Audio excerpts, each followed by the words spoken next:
Red Sox try to go up 1-0 in this one. As Chapman gets set to deal with Goldschmidt. Give you the numbers for Goldschmidt, Judge, and Bellinger against Aroldis Chapman. Goldschmidt is 2 for 12 with 4 strikeouts. Judge is 1 for 3 with a K, and Bellinger is 2 for 8 with a double. Yeah, but this is a different Aroldis Chapman, right? Yeah, that we've seen this year than in the past. The presence, the confidence, and the way he attacks the zone this year has just been unlike him. Goldschmidt is a massive at-bat with Judge in the on-deck circle, and that one almost hit him.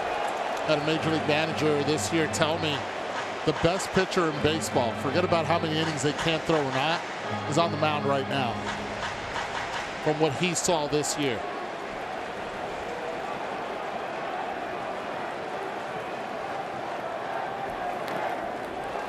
Went with that slider, and it's 1-1.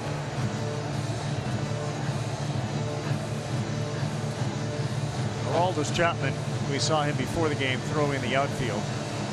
He's just physically different than most pitchers. I mean, he's 6'4", 235, seemingly carved out of granite, and he is getting better as he's getting older.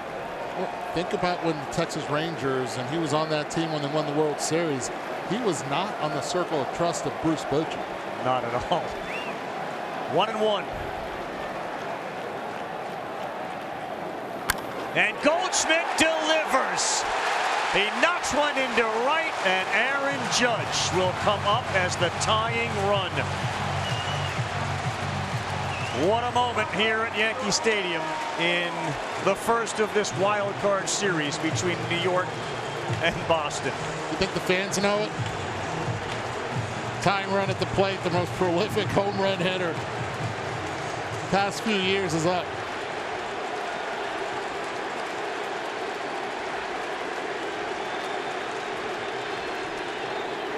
And Judge hits one hard up the middle. The Yankees in the bottom of the ninth have 2 men on and nobody out. And a great hitter against lefties in Cody Bellinger coming up. And this is unfamiliar territory now for Chapman. Said it earlier, high leverage inning. What do you do coming back out? So far, Goldschmidt and Judge have come through. And you still have Garrett Whitlock in the bullpen. Any thought to pinch run for Goldschmidt? He's a good base runner, but he's out there at second. He's not the tying run. Bellinger towards the gap. Rafaela will not get it. Goldschmidt could not advance because he didn't know if it was going to be caught, but the bases are loaded on 3 straight singles. Those singles come on 5 pitches. And this place is getting off right now.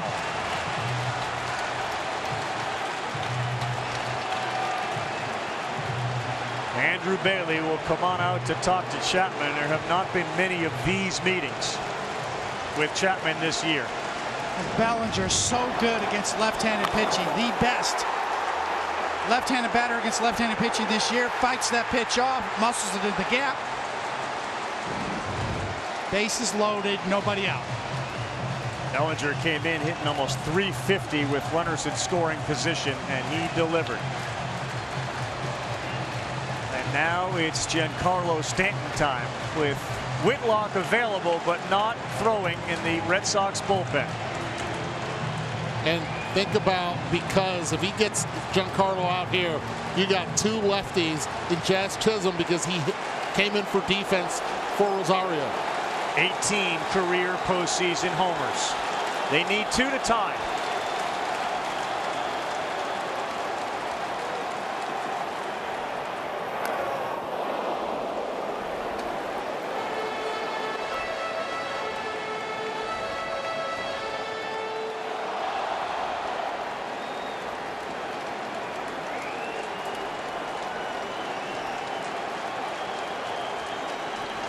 Plenty of room in left center field as Rafaela is shaded towards right. Swing and a miss from Giancarlo at an elevated sinker at 100. He's got to stay up there. If you throw that 100-mile-per-hour pitch down in the zone, it's going to get hit and hit hard. The high fastball has become a potent weapon for major league pitchers, especially Chapman this year. He did live up there, and he fouled it straight back at 101.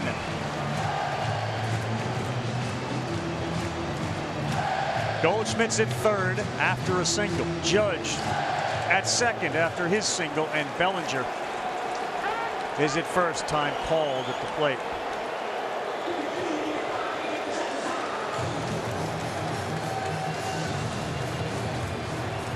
There have been many memorable moments in October for Giancarlo Stanton in pinstripes.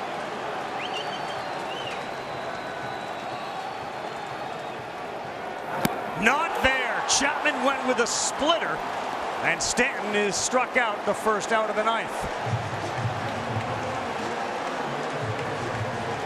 He's got three pitches he could go to, the slider or the splitter. You can see right here, the splitter down and away has Stanton way out in front. And when you throw 100 miles an hour, that can happen. You speed him up to slow him down. Again, very good arms in right field and center field. Now Jazz Chisholm. 0-1 on a 100-mile-an-hour four-seamer. Didn't start against Crochet because he's a tough lefty. And Chapman's no picnic either. Came in actually when they were down,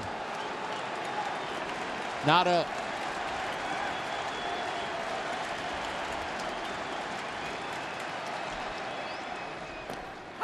That's called strike two, 101.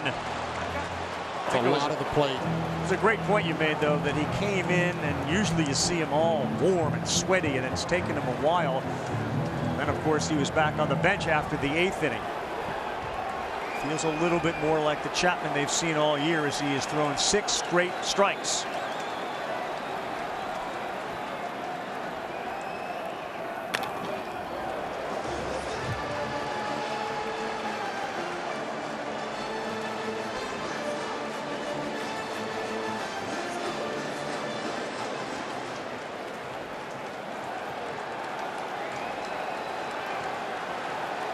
Those were the two guys that started. They were both outstanding. The 37-year-old lefty will not throw as Jazz calls timeout.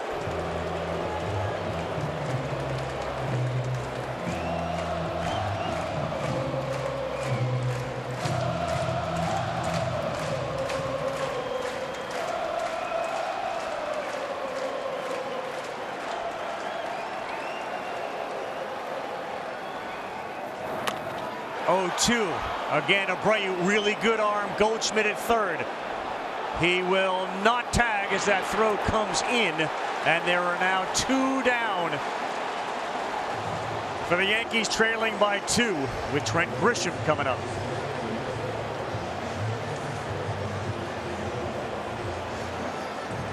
Advantage Chapman right here after having struck out Giancarlo Stanton. You get the 2 lefties. Something Aaron Boone wanted to avoid early on. And then late, falls again in Alex Cora's trap. Go back to the first inning. Goldschmidt and Judge each got a hit and then a strikeout and a double play. They each got a hit to start the 9th. They loaded them up, and now back-to-back outs. Grisham takes one just above the zone.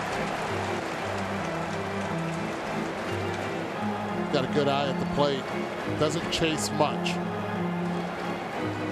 A very slow and steady heartbeat. 571 average, bases loaded, and he swings and fouls it back. Chapman started off this inning throwing 95. Now it's 100 plus. It's got the lather working now, though.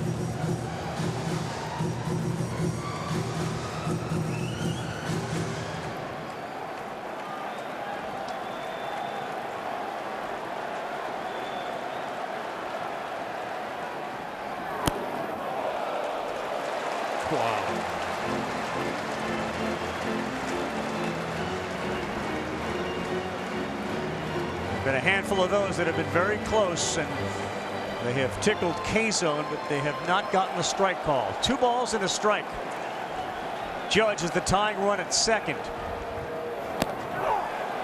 Knee buckler there. Evens up at 2-2 on a slider.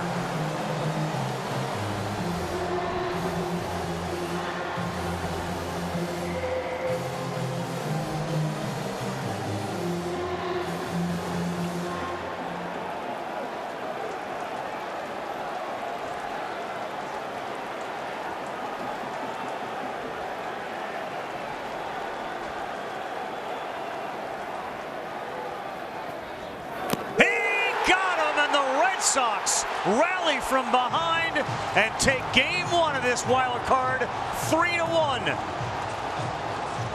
How about Aroldis Chapman? Bases loaded, no outs, strikeout, weak fly ball to right, and strikeout again, and then the patented pose to put the Red Sox up 1-0. Red Sox base running set them up. Sogard's base running set up their inning. Chapman at the end, amazing crochet. Professional outing tonight from Garrett Crochet. In the end, we talk about execution. Alex Cora's game plan was executed because Crochet stayed in the game and he handed the ball to this guy. There's something about elite starting pitching when you can hand the ball over straight to the closer. And Aroldis Chapman with the splitter, with the slider, and then el queso, la recta. Dominant. Garrett, what was it like to play in that game? Man, it was unreal, especially there at the end. Definitely got everybody up on their feet, and it was a fun game, man. Every time that we play here in New York, it's you're on your toes the whole game, so it was very fun. Tell me about watching that bottom of the ninth inning. What's going through your mind? Chappie's the best closer in the league. Nothing was going through my mind other than waiting for him to punch the three guys out. I think that beyond a shadow of a doubt, we all had a lot of faith in Chappie right there, and just glad he was able to lock it down. Looked like a cutter was a really important pitch for you tonight. What's your thought with that pitch? Just trying to get in on guys. You know, if I wasn't getting in with the four seam, then I was at least trying to establish something hard in with the cutter. You know, it's been an important pitch for me all year. When you were traded over here, you talked about wanting to play in big games, American League East. What do you like about that responsibility? Yeah, I mean, like you said, this is what you play for. You know, I just wanted to pick the guys up as best I could. You know, I gave up the lead early, and at that point, I was just trying to eat innings until we were able to scratch something. You know, tried to keep as many bullpen guys out of it, and thank God we had Chappie. How you feeling? One win away from beating the Yankees. Exciting, man, exciting. Tomorrow's a new day, though. It's baseball. We got to come prepared and put our best foot forward.